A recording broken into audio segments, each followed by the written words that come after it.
Hello बच्चों, कैसे हो आप लोग। आशा और उम्मीद करता हूँ स्वस्थ होंगे, मस्त होंगे। जहाँ भी होंगे ज़बरदस्त तरीके से आप अपनी तैयारी कर रहे होंगे। साथियों, आज के इस वीडियो में हम आप लोगों को उपभाषा और बोली से संबंधित कुछ क्वेश्चन सॉल्व कराएंगे।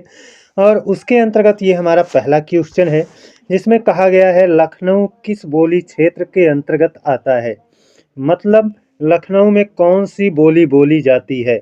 ऑप्शन है बघेली, ब्रजभाषा, बुंदेली, अवधी। तो देखिए, जो लखनऊ है ये अवधी बोली क्षेत्र के अंतर्गत आता है। ऑप्शन डी करेक्ट जवाब हो जाएगा। अब बढ़ते हैं अपने अगले क्वेश्चन पर। कह रहा है गोरखपुर में किस बोली का प्रभुत्व है।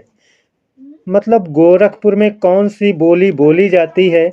ऑप्शन दिया गया है ब्रज, कन्नौजी, भोजपुरी, अवधी। तो इसका जो सही जवाब है वो है आपका ऑप्शन सी भोजपुरी। गोरखपुर में भोजपुरी बोली बोली जाती है। अब बढ़ते हैं अपने अगले क्वेश्चन पर। कह रहा है पूर्वांचल की मुख्य बोली है। पूर्वांचल क्षेत्र में कौन सी बोली मुख्य रूप से बोली जाती है, यही पूछा गया है। ऑप्शन है ब्रज, कन्नौजी, भोजपुरी, अवधी। तो इन चारों विकल्पों में जो सही जवाब है वो आपका है ऑप्शन सी भोजपुरी। पूर्वांचल की मुख्य बोली आपकी क्या है, भोजपुरी है। बढ़ते हैं अब अपने अगले क्वेश्चन पर।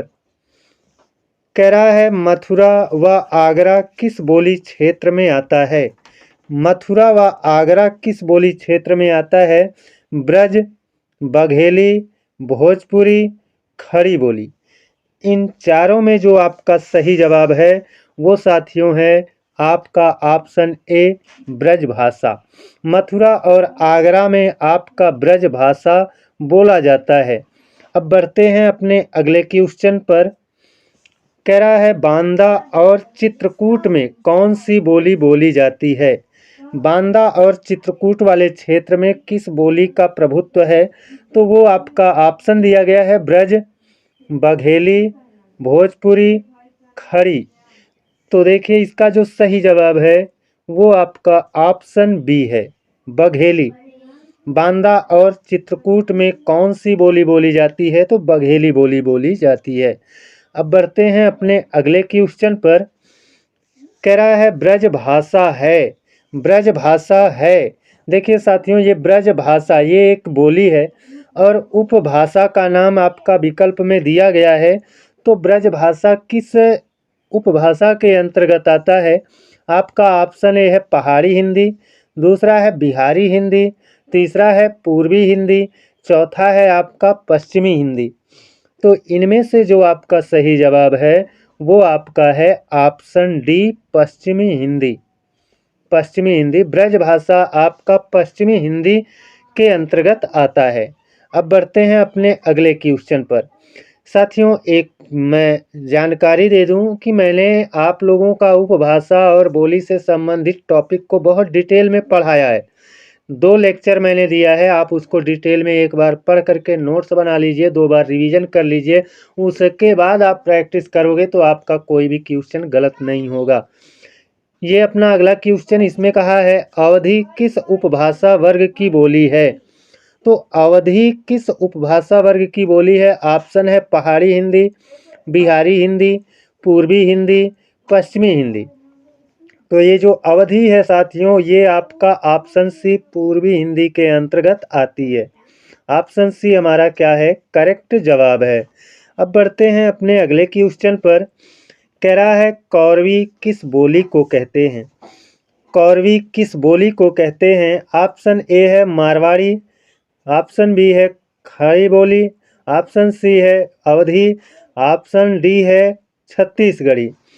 तो देखिए, ये जो कौरवी नाम है ये आपका खड़ी बोली का नाम है। ऑप्शन बी हमारा करेक्ट जवाब हो जाएगा। ऑप्शन बी करेक्ट जवाब। अगर आपसे पूछ ले कौरवी नाम किसने दिया है, तो राहुल सांकृत्यायन जी ने दिया था। राहुल सांकृत्यायन जी ने दिया था। अब बढ़ते हैं अपने अगले क्वेश्चन पर। कह रहा है बिहारी हिंदी का रूप नहीं है। यहाँ पर बिहार हो गया है, बिहार नहीं बिहारी है ना। बिहारी हिंदी का रूप नहीं है। यहाँ मिटा दें हम इसको। बिहारी हिंदी का रूप नहीं है, यानी बिहारी हिंदी के अंतर्गत कौन नहीं आता है? भोजपुरी, मैथिली, अवधी, मगही। तो इन चारों में जो आपका सही जवाब है वो है आपका अवधी। अवधी बिहारी हिंदी नहीं है, बल्कि ये आपका पूर्वी हिंदी की बोली है ना। अब बढ़ते हैं अपने अगले क्वेश्चन पर। कह रहा है बांगरू किस उपभाषा वर्ग की बोली है? तो देखिए बांगरू किस उपभाषा वर्ग की बोली है? ऑप्शन ए है पहाड़ी हिंदी, बी है पूर्वी हिंदी, सी है पश्चिमी हिंदी, डी है बिहारी हिंदी। तो देखिए साथियों, बांगरू आपका पश्चिमी हिंदी के अंतर्गत आता है, अतः हमारा ऑप्शन सी सही होगा। बांगरू का एक और नाम है, इसी को हरियाणवी के नाम से भी जानते हैं, है ना। इसी को हरियाणवी के नाम से भी जानते हैं, जो कि आपकी पश्चिमी हिंदी के अंतर्गत एक बोली है। अब बढ़ते हैं अपने अगले क्वेश्चन पर। कह रहा है पश्चिमी हिंदी की सर्वाधिक प्रमुख बोली इनमें से कौन सी है? पश्चिमी हिंदी की सर्वाधिक प्रमुख बोली कौन सी है, ये पूछा गया है। ब्रजभाषा, खड़ी बोली, बुंदेली, कन्नौजी। तो देखिए आपका चार के चारों ही पश्चिमी हिंदी के अंतर्गत आते हैं, लेकिन सबसे प्रमुख कौन है? तो ये आपका ऑप्शन ए ब्रजभाषा करेक्ट होगा। ये आपका टीजीटी एग्जाम में आया हुआ क्वेश्चन है ना। अब बढ़ते हैं अब अपने अगले क्वेश्चन पर। अगला क्वेश्चन कह रहा है इटावा और औरैया किस बोली क्षेत्र में आते हैं? तो इटावा और औरैया इन दोनों क्षेत्रों में कौन सी बोली बोली जाती है? अवधी, ऑप्शन बी है खड़ी बोली, ऑप्शन सी है कन्नौजी, ऑप्शन डी है ब्रज। तो इटावा और औरैया वाले क्षेत्र में साथियों कन्नौजी बोली बोली जाती है। आपका ऑप्शन सी करेक्ट जवाब होगा। ये देखिए अपना अगला क्वेश्चन है और इसमें कहा गया है देवनागरी लिपि का विकास माना जाता है खरोष्ठी लिपि से, देववाणी से, सिंधु लिपि से, ब्राह्मी लिपि से। तो इन चारों विकल्पों में जो आपका सही है वो आपका ऑप्शन डी ब्राह्मी लिपि। देवनागरी लिपि का विकास ब्राह्मी लिपि से हुआ है और देवनागरी लिपि में आपका हिंदी लिखा जाता है, ब्राह्मी लिपि में आपका संस्कृत लिखा जाता है ना। संस्कृत भाषा की लिपि क्या है? ब्राह्मी है, जबकि हिंदी भाषा की लिपि का क्या नाम है? देवनागरी है ना।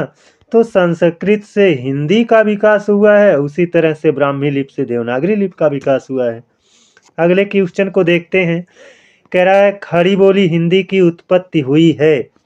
जो आपकी खड़ी बोली हिंदी है उसकी उत्पत्ति कहाँ से हुई है? पैसाची अपभ्रंश से हुई है, मागधी अपभ्रंश से हुई है, अर्धमागधी अपभ्रंश से हुई है, या सौरसेनी अपभ्रंश से हुई है? तो इसका जो सही जवाब है वो आपका है सौरसेनी अपभ्रंश।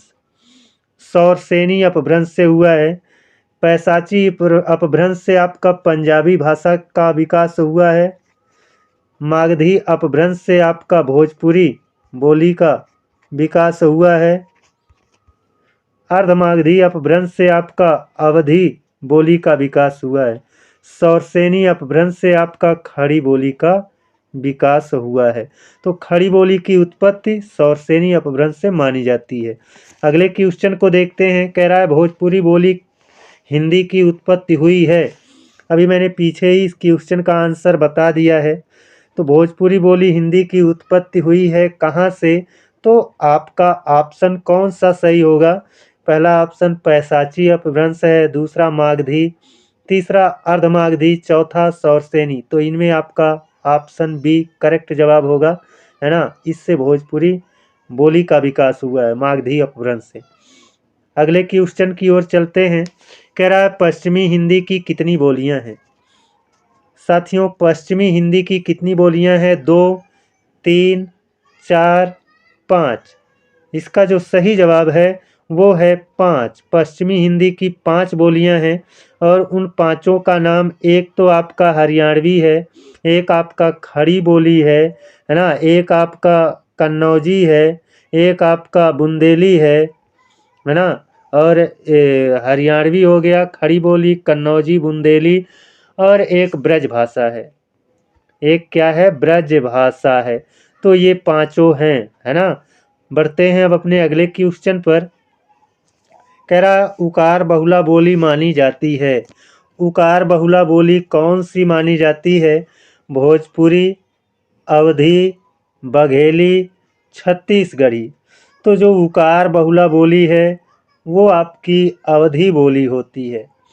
अवधी बोली आपकी क्या होती है? उकार बहुला बोली होती है। अब बढ़ते हैं अपने अगले क्वेश्चन की ओर। कह रहा है पंजाबी भाषा की लिपि क्या है? साथियों, पंजाबी भाषा की लिपि पूछा गया है। ऑप्शन ए है रोमन, बी है फारसी, सी है गुरमुखी, डी है देवनागरी। तो जो पंजाबी भाषा की लिपि है वो आपकी है गुरुमुखी।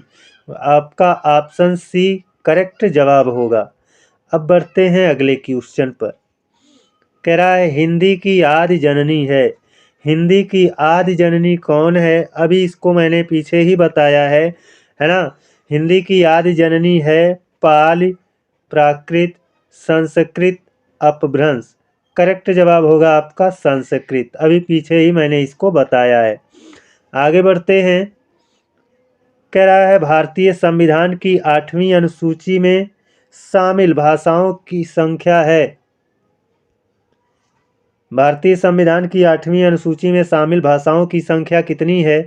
22, 18, 19, 14। तो 8वीं अनुसूची में आपका 22 भाषाओं का समावेश है। ऑप्शन ए हमारा क्या होगा? करेक्ट जवाब होगा। साथियों, आज के ये 20 क्वेश्चन थे। बहुत ही फास्ट तरीके से मैंने आप लोगों को कराया है। कोई एक्स्ट्रा जानकारी तो नहीं दिया हूँ, है ना। लेकिन जो कुछ भी था मैंने पढ़ाया था डिटेल में, इसलिए एक्स्ट्रा जानकारी देना उचित मैंने नहीं समझा, क्योंकि अभी जस्ट पढ़ा करके डिटेल में आया हूँ। तो आज का हमारा यह वीडियो कैसा रहा आप लोग कमेंट करके ज़रूर बताइएगा। आशा और उम्मीद है कि हमारा यह क्लास आपको पसंद आया होगा। जय हिंद, वंदे मातरम।